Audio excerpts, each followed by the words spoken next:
Five Nights at Freddy's has been a constant in my life forever at this point, and I've made an effort to play each game as they come out and to be at least somewhat in tune with the community. But recently, I began to wonder why FNAF draws me.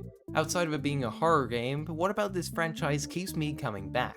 And when I sat down and really thought about it, I realized something. I absolutely love the character designs. And while some are hit and miss, it's mainly the character designs and the stories they tell that keep me so engaged. So as a little self-indulgent treat to start the new year, I decided I would go through each FNAF game and pick out a character that I really like. This excluding FNAF World, because outside of introducing Funtime Foxy, there's no new characters really stand out to me, and I just want to hyper-analyze their design, their role in the story, and just why I think they're cool. So without any further ado, let's get started, shall we?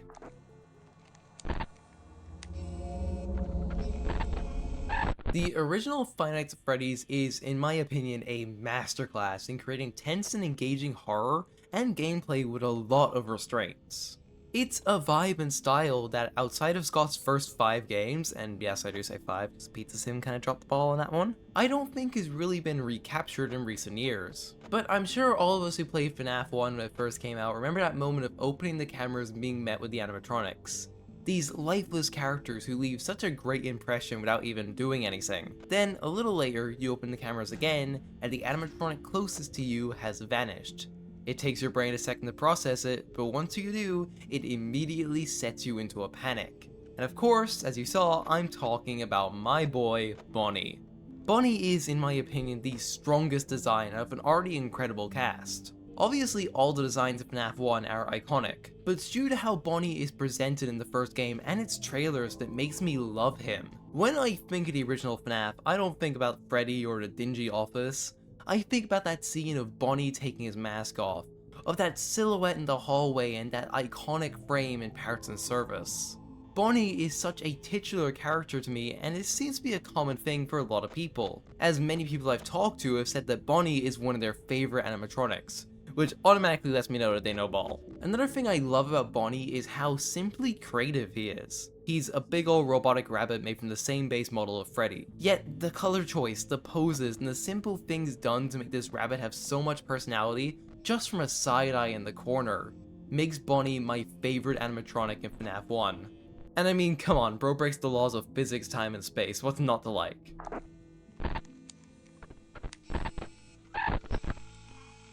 Now, I know many of you were expecting me to come out swinging with Withered Bonnie, and while I do admit that he has a very special place in my heart and is an amazing evolution of the first design, he's still not my favorite.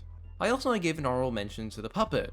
I used to feel pretty indifferent about her. Sure, the puppet was cool and was always in the back of your head, but other than that, I didn't pay them much mind until Help Wanted, which completely redefined the puppet for me. Suddenly, they went from, oh man, well, guess that's game, to this tall, spindly creature has such a presence and all the animatronics seem to vanish in their wake.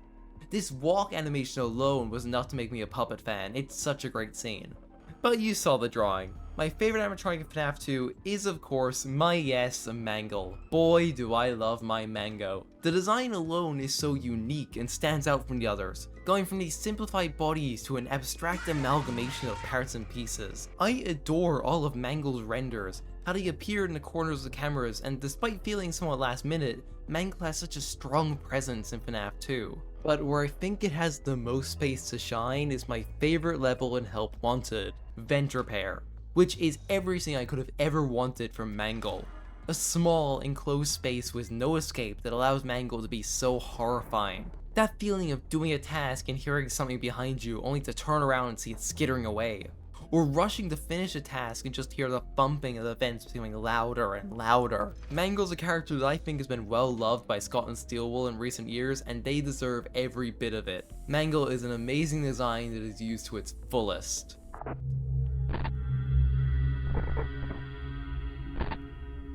Okay, I'm not going to spend too long on this. Don't get me wrong, the fandoms have some great designs, but outside of going for the bit of Watermelon Chica, this obviously goes to Springtrap. He's the only one to leave an impression at the end of the game because we've been dealing with him the entire time. I also just love the idea of after getting constantly rage baited by his suit, just stalling him in the corner. Gotta love FNAF 3. I do have to say, his Dead by Daylight design might be my favorite version of Springtrap.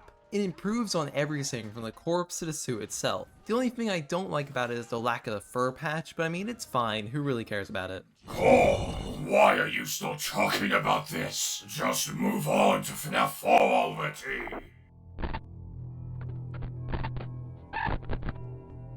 FNAF 4, the one game in the series I'm personally yet to beat because it terrifies me, okay? It's a game that I would personally say is the scariest in the franchise, and that's mainly due to how well Scott was able to give the player a sense of helplessness and despair while they played it. It also doesn't help that the game is very audio dependent and I'm just deaf, so... Besides that, there's one animatronic the moment I saw them, I loved, and that was Nightmare Fredbear.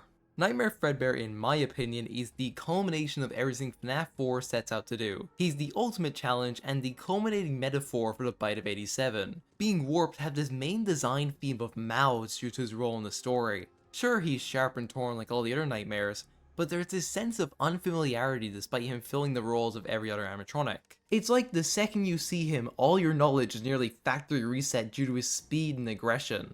He's such a fun metaphor for the game, and just like Mangle, Help Wanted made me fall even more in love with this character due to the Night Terrors minigames. Like, I fucking hate these, man. I don't want to be the Crying Child or Michael or whoever we play as in FNAF 4. This shit's terrifying. Like, why are you so big? Leave me alone. Some of you may also think this means I like Nightmare. I don't. Don't get me wrong, they're a cool character, but it feels like you're trying to big badify the big bad. Like, we're trying to redo what we did literally a night before, and while it's cool in the moment, it's not great when you really think about it. Honorable mention to Nightmare On, by the way, I love that guy.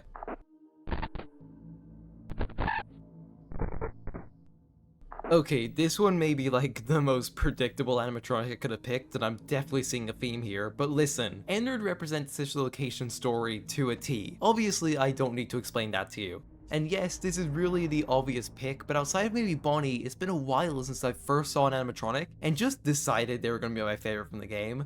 Which makes it even more of a shame there's no good merch for Ennard. Like, come on man, every single piece of merch makes him so fugly. Okay, but in all seriousness, Ennard is such a cool design and character, mainly down to how he's executed. First, that mask that's been staring you down the entire game just disappears from the main room, and then those wires that appear behind Baby immediately setting you off to think that something's wrong. Then you get to the scooping room and you see this vague outline of a new character who's apparently been manipulating you the entire time. And then the community found the private room section where you got to play classic FNAF against Ennard, which made me fall in love with them even more due to their camera renders and their constant taunting throughout the night.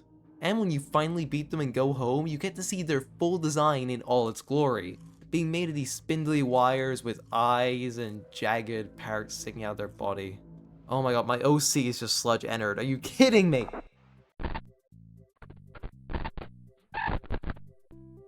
Good old Mr. Hippo. I guess it with straight face. No, it's Molten Freddy, okay? Unpredictable. Okay, let's move on.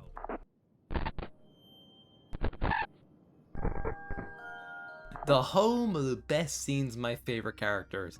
FNAF VR's got it all. The Ennard Elevator, the original remakes, Vent Repair, and the home of my favorite character, the Halloween DLC. Okay, listen. Glitchtrap is the obvious choice. You can't deny that turning around and seeing him waving from the corner for the first time wasn't cool as hell, okay? I love how he looks like a costume instead of an animatronic with visible stitching in a more humanoid shape. But he's not my favorite from this game. No, that title belongs to...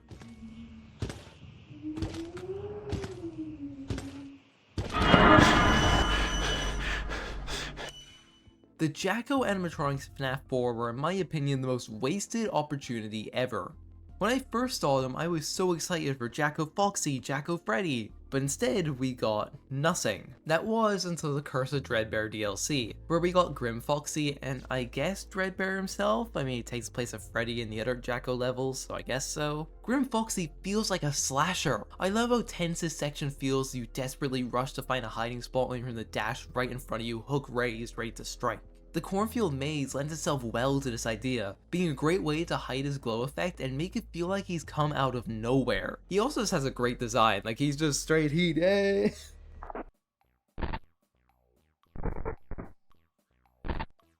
I mean, come on, he's right there in the thumbnail. The Daycare attendant is a fantastic character and is by far my highlight from Security Breach. The Daycare segment as a whole left such an impression on 14-year-old me. This came out Jesus Christ, I'm losing sense of time. Okay, anyway, back on track. The Daycare segment is such a fun area. The impression the Sun leaves on the player in such a short time frame, alongside its fantastic line deliveries, has literally gained the guy his own fandom. And don't even get me started on Moon.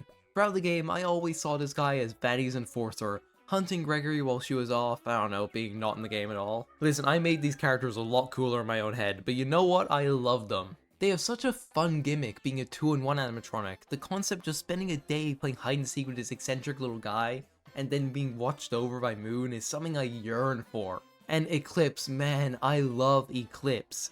He's like the only Sun and Moon merch I have, and despite having less than 30 seconds of screen time, he's a great character.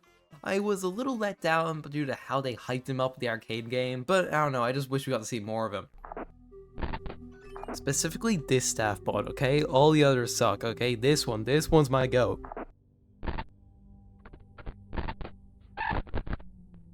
So, I realized a pattern, and I know this pick has surprised a lot of you. Many of you probably assumed I was going to pick the Mimic or Jackie, having seen my Secret of Mimic video. And if you haven't, you totally should, and subscribe while you're at it. Wink wink, neighbor gift, nudge nudge. And while the two of them are strong contenders, even with their laughably short screen time, I ended up on Tiger Rock, who ironically has less screen time than both of them if you do their segment Deathless.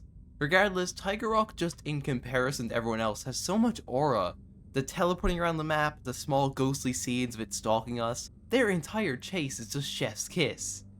And the implications of this character are just so interesting to me. I'm still of the belief this is a mix of David as the costume and the Mimic wearing it. I know others disagree, but that's just a more interesting route for me. But that's all I have to say, and if anyone mentions Ultimate Custom Night, I swear to God. But besides that, I want to know what you guys think. Due to the vast variety of animatronics this series has to offer, I'm sure there are many differing opinions on this, and I want to hear yours. Are some of my picks trash? Do any of you really like the Biddy Babs, or are you just deluding yourself? But that's all from me. Thank you for watching, and I'll see you in whatever I make next. Bye bye!